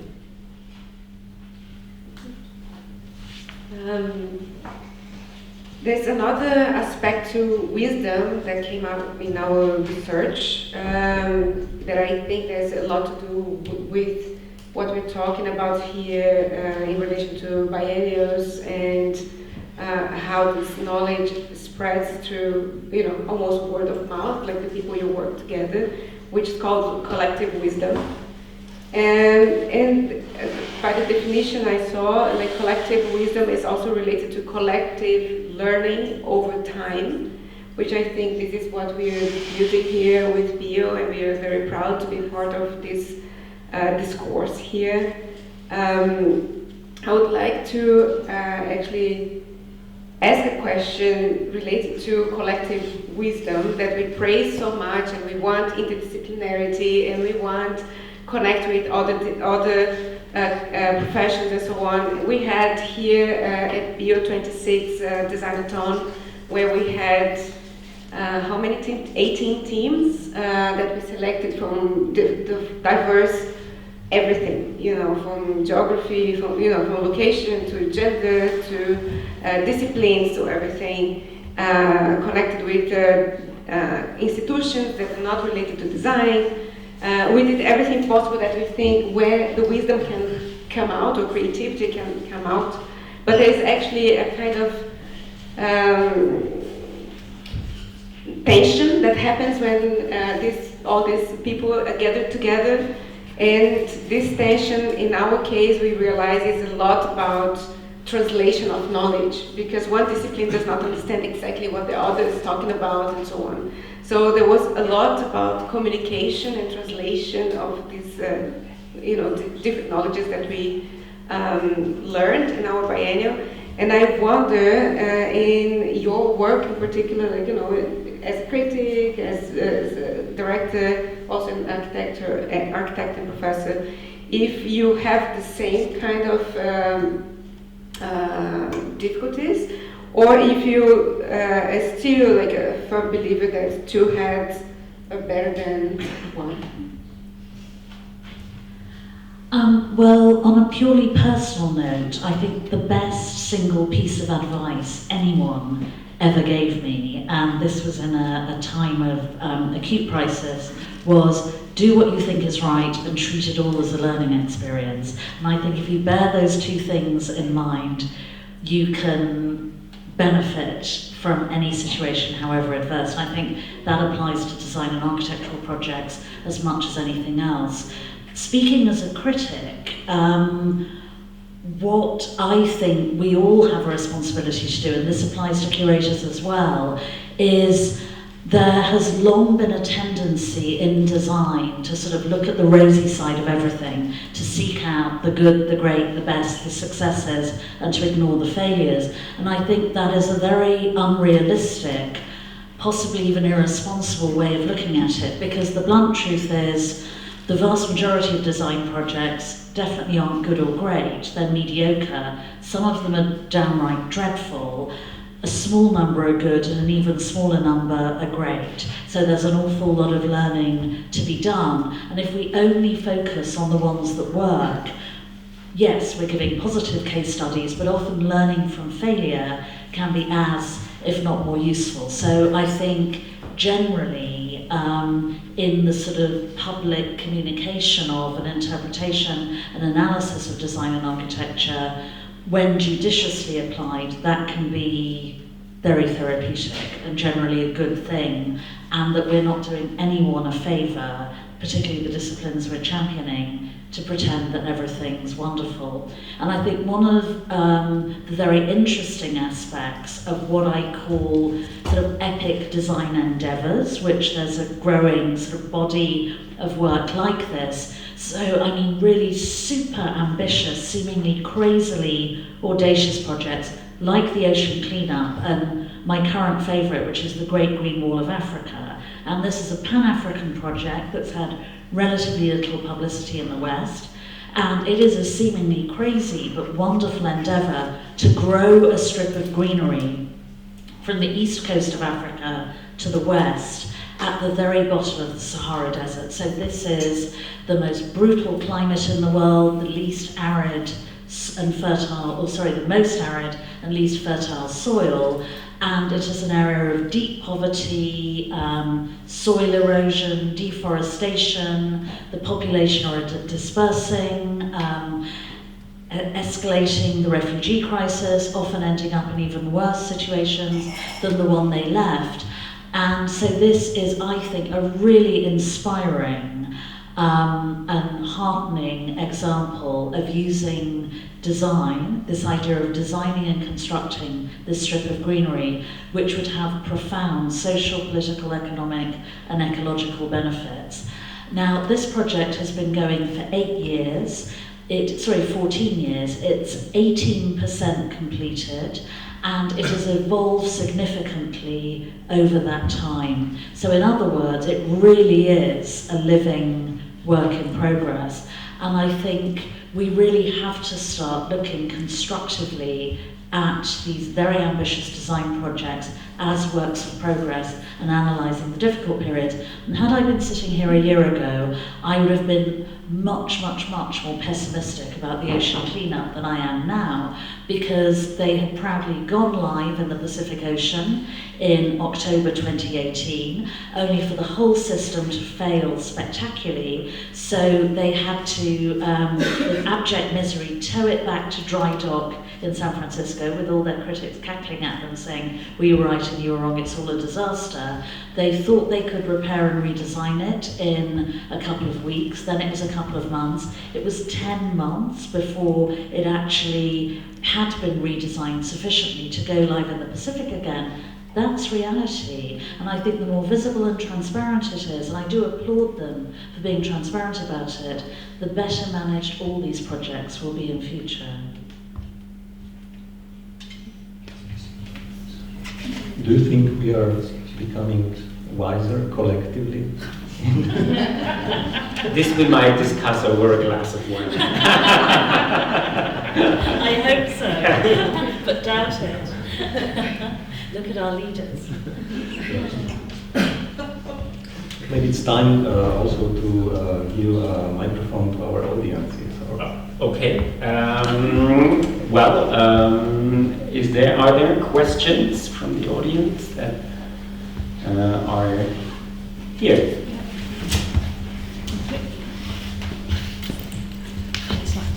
So I would love to know which is your opinion about the idea of reflexivity of designers in general, and also about the relational design definition and approach of Andrew Blauvelt.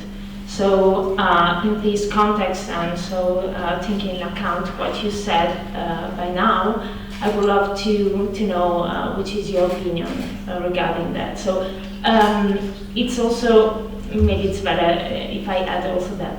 I'm also a designer, a relational and strategic designer, and I'm so happy to find a biennial that give new inputs and new reflections on our discipline, also interconnected with the other disciplines, not closed in the field.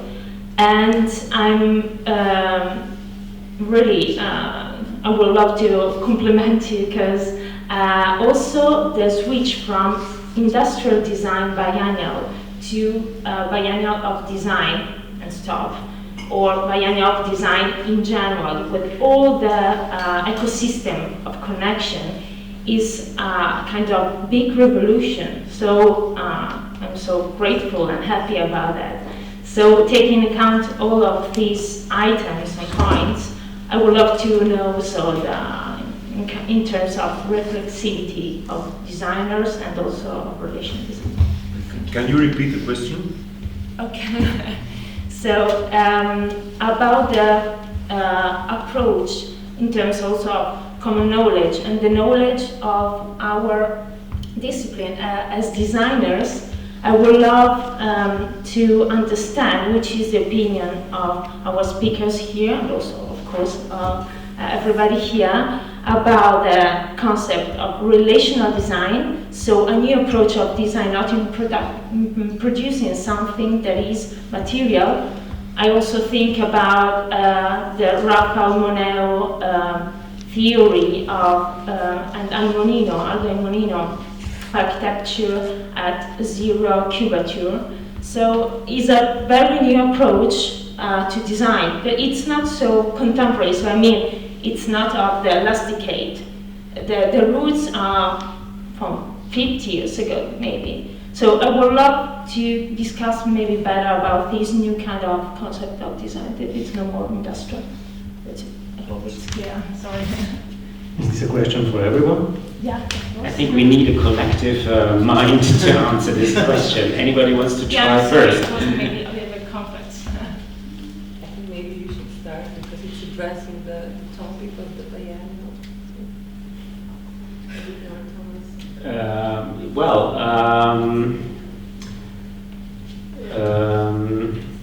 Well, we talked about this shift, or that transformation that bio was going through, and also we as curators adopted this transformation, which is try to see how and where this. We even opened it up to other fields that might not have been so obvious. To apply design in the world of knowledge production. Like that institutions, from museums to botanical gardens and everything, to see how and where the role of design can be applied to give better access to this knowledge that is stored away in these databases or places. I think that is a kind of a progression going on, and as you have said, that notion of design just broadened up the possibilities. Yeah, I think also the term relational design comes from relational aesthetics, the idea of participation and creating experiences through design. This is, as you said, not contemporary.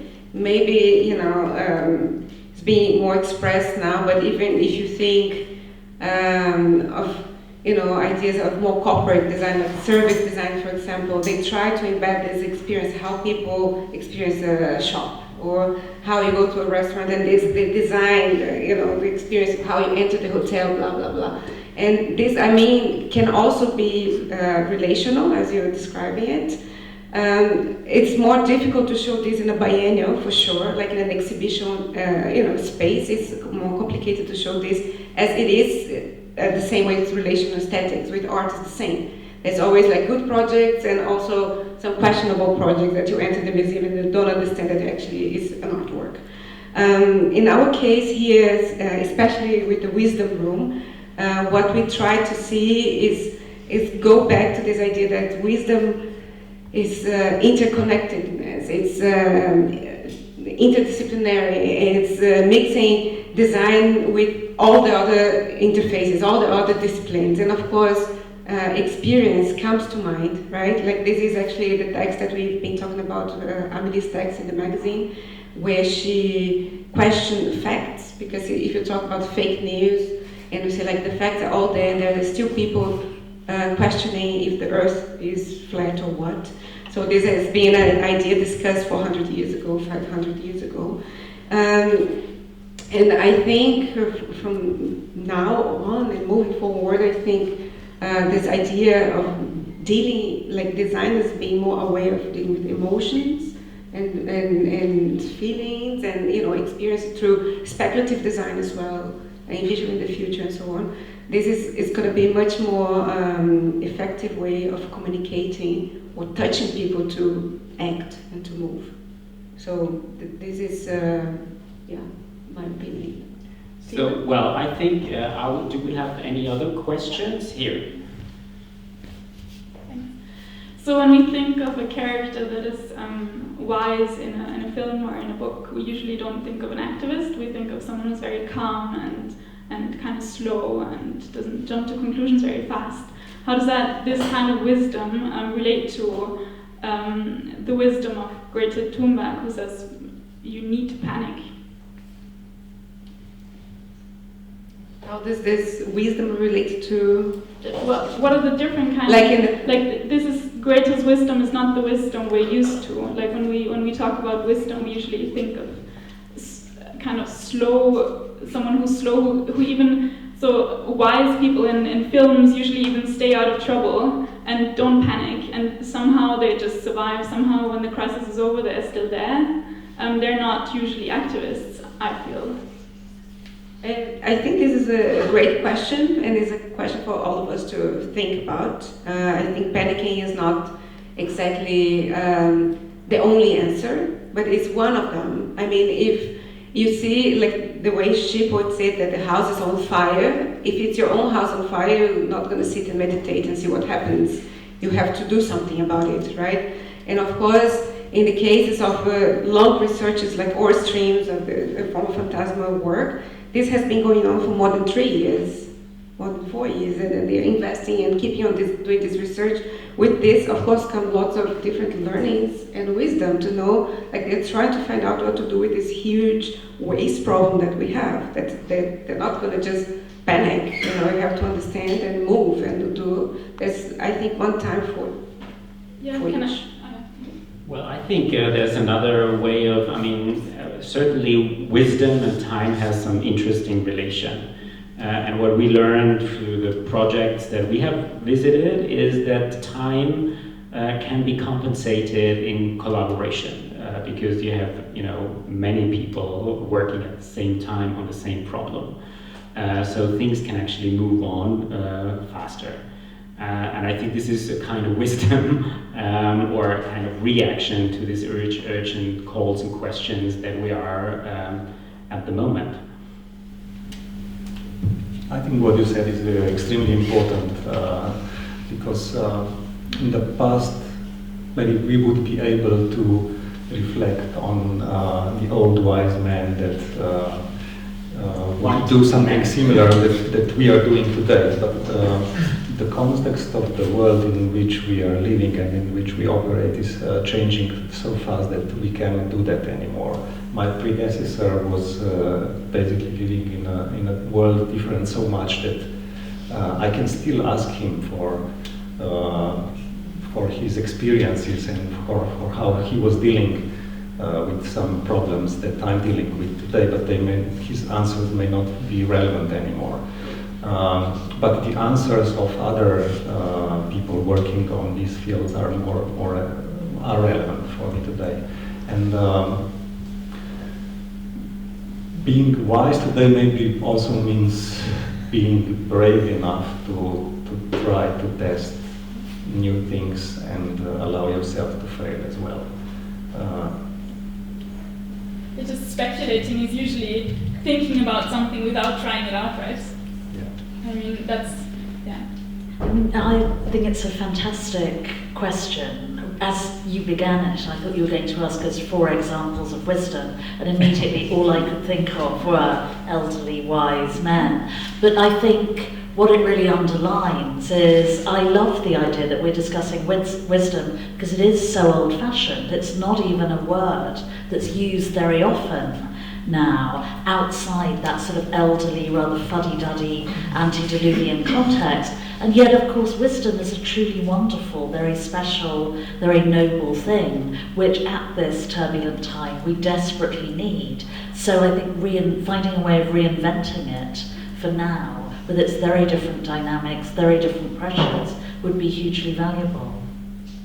I actually sensed that in your question, which is really truly intelligent, you already had the answer, because I think the wisdom, it's with Greta, redefined.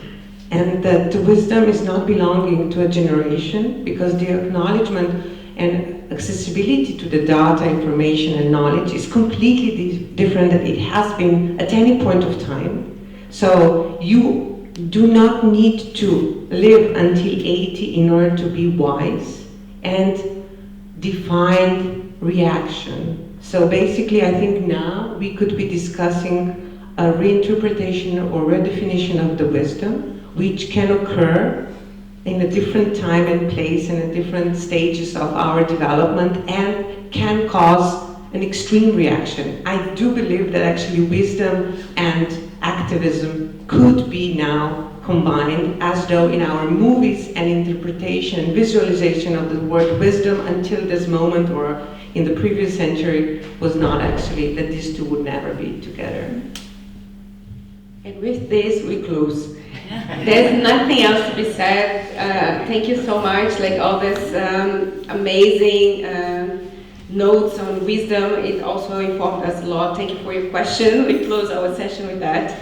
And yes, thank you so much. This is Thomas and my final opera moment here at Bio. Yes, and now we have some more drinks and we can talk there and we can talk to the speakers. Thank you as well to Alice and Tina and to Ola to be our guests today.